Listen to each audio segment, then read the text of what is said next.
समाज में यदि परिवर्तन करना हो तो पीढ़ियों पर ध्यान दिया जाता है। कार्ल मार्क्स और समाजवादी और साम्यवादी अवधारणा के व्यक्ति उस पर अधिक ध्यान देते हैं जिस पर हमारे वैदिक काल से ही ध्यान दिया जाता रहा है। 5 वर्ष की आयु के बच्चों के मन में जो संस्कार डाला जाता है और किशोर उम्र तक आने की स्थिति में उसे परिपक्वता प्राप्त होती है। क्या करना चाहिए, क्या नहीं करना चाहिए, किसकी संगति करनी चाहिए, किसकी संगति नहीं करनी चाहिए, क्या जीवन में करना चाहिए, स्वार्थपरायणता नहीं करनी चाहिए, समाज सेवा का भाव होना चाहिए, दुखियों के दुख का निवारण होना चाहिए।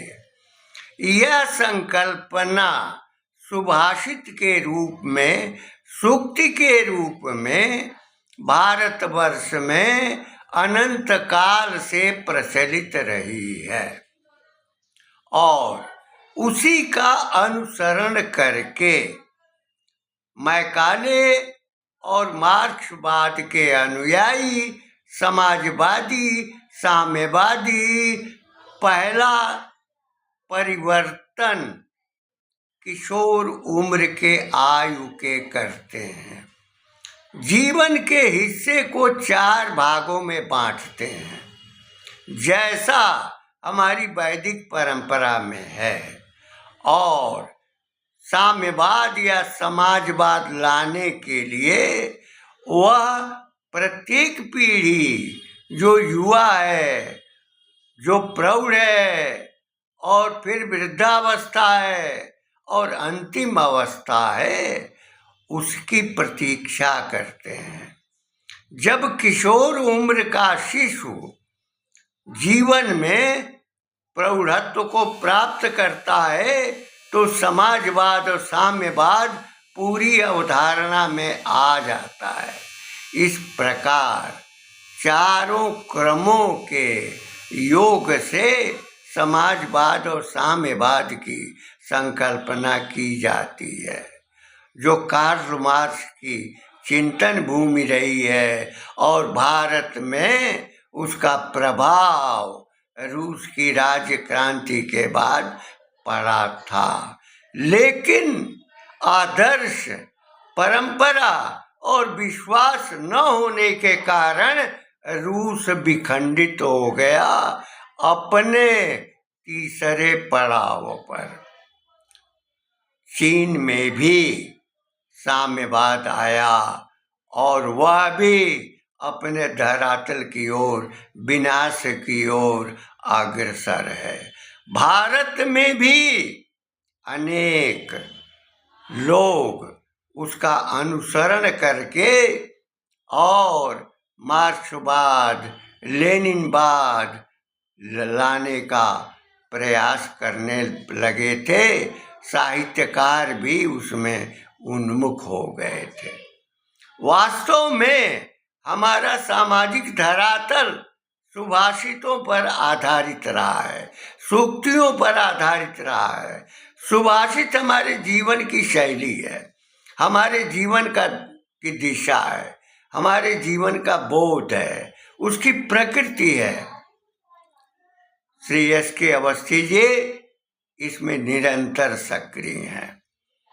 उन सुभाषितों को जो संस्थाओं में, शिशुओं के मन में, किशोरों के मन में, युवाओं के मन में, विश्वविद्यालय स्तर तक अध्येताओं के मन में जिस संस्कार को डालना चाहते हैं वो संस्कार हैं सुभाषित। और सुभाषित में जीवन की दशा क्या हो, जीवन की शैली क्या हो, जीवन का निराकरण क्या हो, उपकार क्या हो, सहायता क्या हो, दान क्या हो, त्याग क्या हो और श्रम क्या हो, यह भाव व्यक्त करते हैं। उनका पोस्ट आया, उस पोस्ट में यह अंकित है कि अज्ञश्चा श्रद्धानश्च संशयात्म विनश्यति।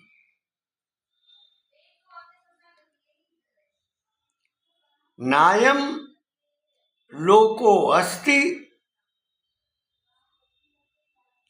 न परो न सुखम संशयात्मना। जो व्यक्ति संदेह या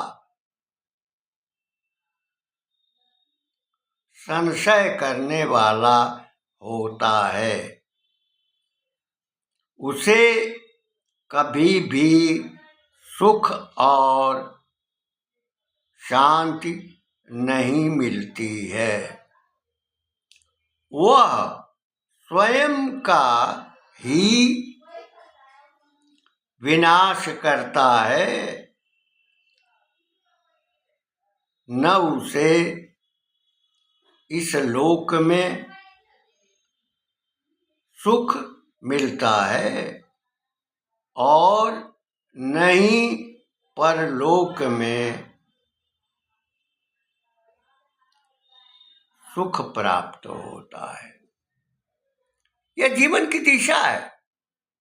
जो संशयशील है, अज्ञस्य है, जो मूर्ख है, जिसके पास ज्ञान नहीं है, वह निश्चय ही संशय में रहता है और न उसे इस लोक में सुख शांति मिलती है, न परलोक में मिलती है। यह सुभाषित दिशा देता है। किशोर उम्र के बच्चों के मन में ज्ञान देता है, जिसके आधार पर जब वे युवा होते हैं, आचरण करते हैं, त्याग करते हैं, परिश्रम करते हैं, दान करते हैं, दुखियों की सहायता करते हैं, सेवा करते हैं और उससे आत्म सुख मिलता है। दान देते समय, भोजन कराते समय भूखे को जो सुख और शांति मिलती है, वह उसे ही जानता है जो इस क्रिया में निपुण है। स्वयं भोजन न मिलने की स्थिति में भी जो प्राप्त होता है वह खिलाता है।